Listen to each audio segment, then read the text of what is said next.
Well, so congratulations. Here we are. This is the last Seek Talk. You have made it through the entire Seek experience at this point.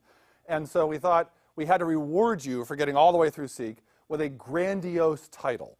So our title is On the Road to Your Impossibly Great Life. Now, you might justly say, impossibly great life. That sounds like a bit of an overstatement, and it may be. As I said, we wanted a grandiose title to sort of kick things off in that last talk. I think if you were to ask, at least of my friends who've helped lead Seek over the years, get them all in a room, and you were to say, so do you have, after all, you're a leader in Seek, do you in fact have an impossibly great life?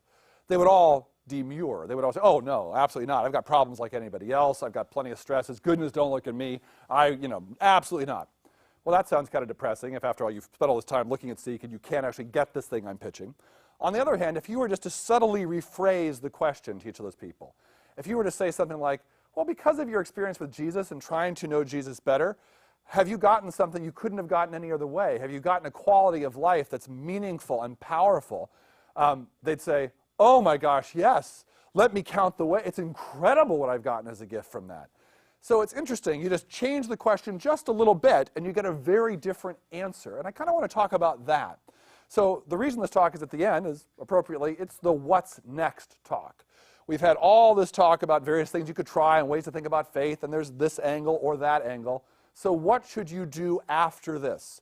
What can we hope would happen in our lives? And again, I think back to my own life. If I had an impossibly great life, well, on the one hand, I have problems like everybody else, absolutely.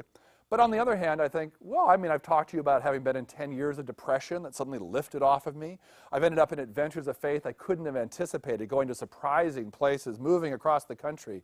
I've seen so many things happen that seem powerful for other people, and then so many things that seem powerful for me. It's connected me to people in a way I couldn't have anticipated as a fundamental introvert. That suddenly I find myself knowing all these people in all these settings and feeling such deep connection and love in so many places.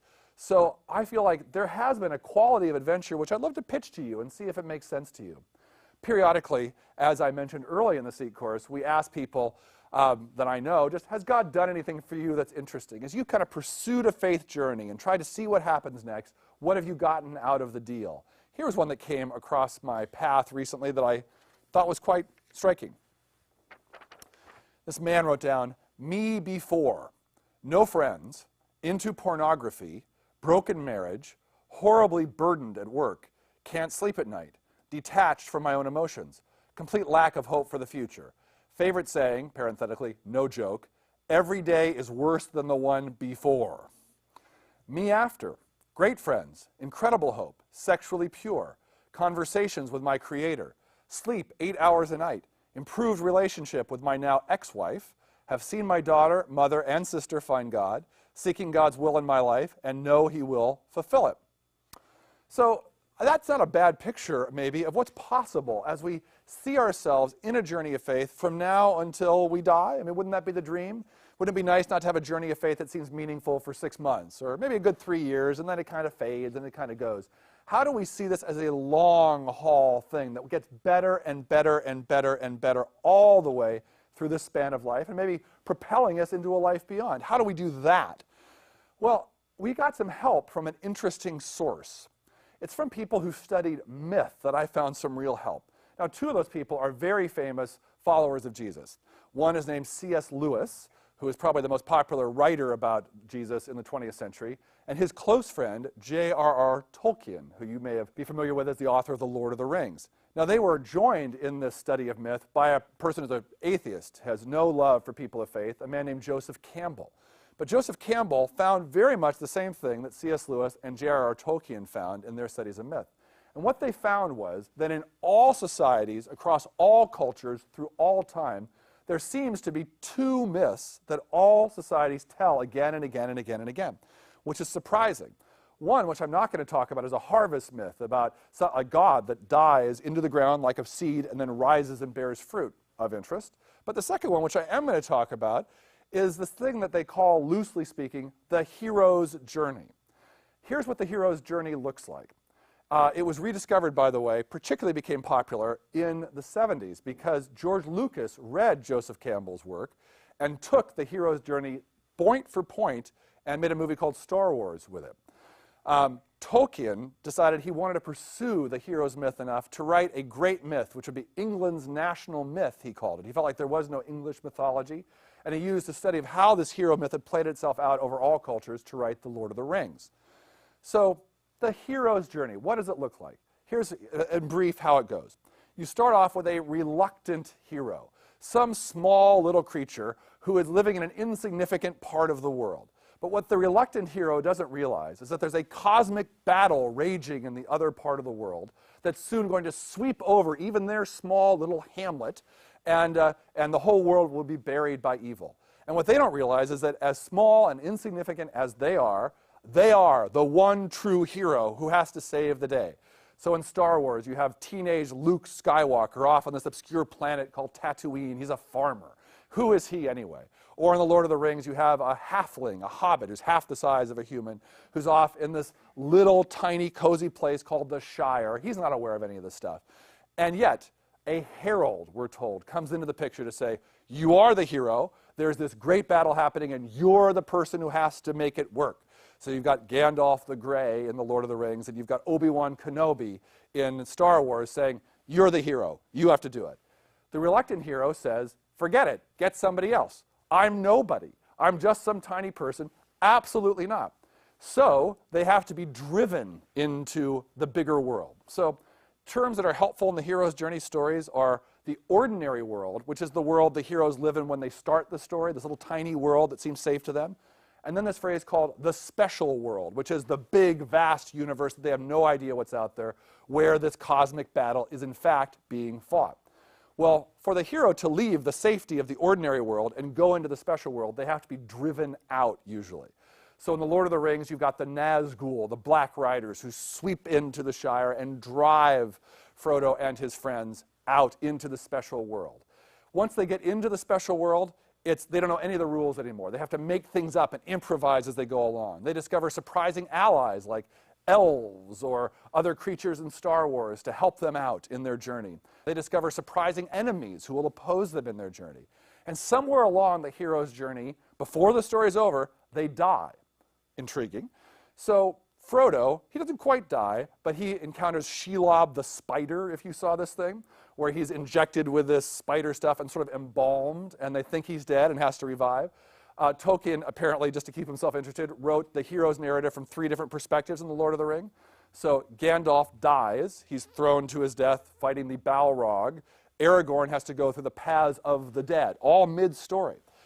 Luke, apparently where people think Luke dies in Star Wars, there's a big trash compactor that he's sort of in that gets smaller and smaller, and he goes under, and you've got Han Solo and Leia thinking he's dead, looking around, he's not coming up, and then suddenly he comes up. So he has a resurrection at that moment. The hero dies. They're reborn, and in their rebirth, they become new. Gandalf the Grey becomes Gandalf the White, much more power. Luke now becomes the great Jedi Master who's going to take things on. He's not the small hero anymore.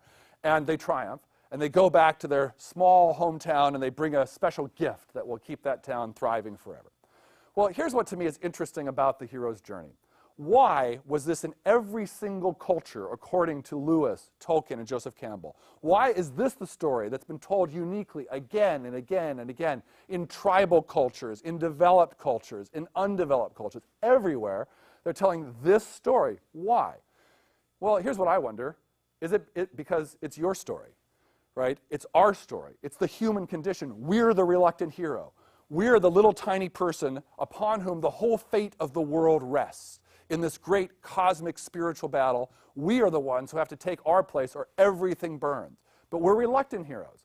In fact, everyone around us is telling us, here's the great temptation to the reluctant hero: become a superstar in the ordinary world. So what if the Lord of the Rings movie and books were about Frodo, through pluck and hard work and guile, becomes mayor of the Shire? The end. Doesn't have quite the same spin to it, does it? You know, Luke becomes a prosperous farmer. The end. You know, doesn't have much snap. And yet, isn't that what parents and teachers and even our own consciences tell us? Hey, guys, here's how to make big money. Here's how to get ahead. Here's how to marry some great person. Here's how to set up life perfectly where you'll be respected, you'll be wealthy, you'll thrive in the ordinary world. But But whatever you do, don't go out into that special world, because we don't even know what goes on over there. Well, what if that's the only road to life? The only way. That's why we tell the story. That's why we like watching it on the screen. That's why we like watching sports, almost as if there's a great battle happening that we're watching vicariously, as if it's our story, but we're not doing it. Well, I'd love to talk in this talk about some ways that we can take our own hero's journey with God, which I think might be why that story exists in the first place. But I have a bottom line before we start, which is that you do actually have to do this stuff. Call me crazy, but all the stuff we've talked about in Seek works if you do it. It doesn't work if you learn it and don't do it. Now, that's kind of a temptation, though, because there's this strange thing that happens maybe in all of life, maybe because we've all gone to school for so many years, however long we've gone to school, whether it's third grade or, a postgraduate degree. However long we've been in school, we've been trained to learn lots of facts that we'll never do anything with ever again. And so it can feel like we're in the same deal in this spiritual stuff. We can keep learning lots of new interesting things, and it's so interesting to learn new things we didn't know before, and let's learn some more things. We never do any of the things we learned, because the point is to keep learning, and then die. I don't know why that's so intoxicating, but it really is for many people. And it seems like the people who actually get this stuff do this stuff. They work the system. So let me summarize things by talking about 4 things to launch your hero's journey. And you'll recognize some of these themes from things we've talked about in Seek so far. One is, surprisingly, prayer. We had a whole session on prayer, then we had 2 more kind of teasing out specific things about prayer that you might want to pursue. If all of this journey is about connection with others, with ourselves, and with God, well, then connecting to God is pretty important, right? That is the guide into this hero's journey. That's a souped-up version of Gandalf or Obi-Wan, the mentor who will tell you how to have it all. I have a vivid memory of an event that was actually at our church community a little while ago. We had moved into a new building. We were trying to get to know the neighbors a little bit and trying to show that we were here for them, we cared about the neighborhood, and we were part of the fabric of the community. And so we decided we would throw a community fest in our parking lot. And we'd put lots of money into it. We'd have a bouncy thing for the kids. We'd have local restaurants who would contribute food, all for free, that they would, for advertising and to be part of the community. And we'd invite the whole neighborhood to come. We invited hundreds of people.